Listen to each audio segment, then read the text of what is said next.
அண்மை செய்தி வங்கக்கடலில் நிலவி வந்த குறைந்த காற்றழுத்த தாழ்வு பகுதி மேலும் வலுவடைந்திருக்கிறது. அது குறித்த ஒரு அண்மை செய்தியை தற்போது பார்த்து வருகிறோம். வங்கக்கடலில் நிலவி வந்த குறைந்த காற்றழுத்த தாழ்வு பகுதி மேலும் வலுவடைந்திருக்கிறது. குறைந்த காற்றழுத்த தாழ்வு பகுதி ஆழ்ந்த காற்றழுத்த தாழ்வு பகுதியாக வலுப்பெற்றிருக்கிறது. அது குறித்த ஒரு அண்மை செய்தியை தற்போது பார்த்து வருகிறோம். வங்கக்கடலில் நிலவி வந்த குறைந்த காற்றழுத்த தாழ்வு பகுதி மேலும் வலுவடைந்திருக்கிறது. மேலும் விவரங்களோடு இணைகிறார் செய்தியாளர் ரேவதி. வணக்கம் ரேவதி, விவரங்கள். வணக்கம்.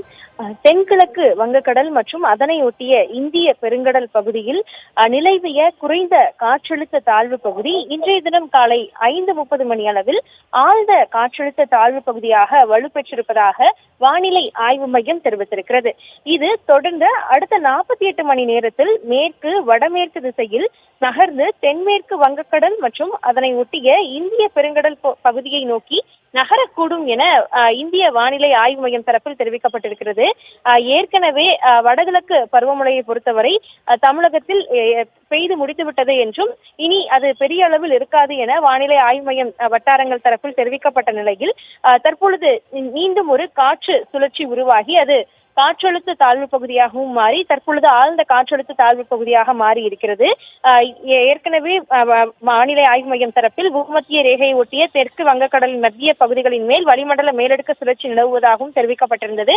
மேலும் மாலத்தீவு மற்றும் அதனை ஒட்டிய லட்சத்தீவு பகுதிகளின் மேல் வளிமண்டல கீழடுக்கு சுழற்சியும் நிலவுகிறது.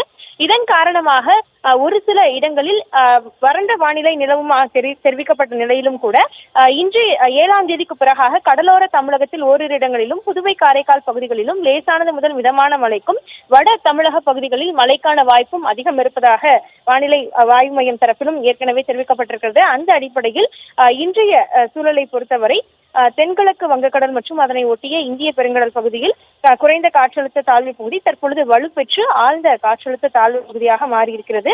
இது அடுத்த 48 மணி நேரத்தில் மேற்கு வடமேற்கு நோக்கி நகர்ந்தும் இந்திய பெருங்கடல் பகுதியை நோக்கி நகரும் என்று தெரிவிக்கப்பட்டிருக்கிறது.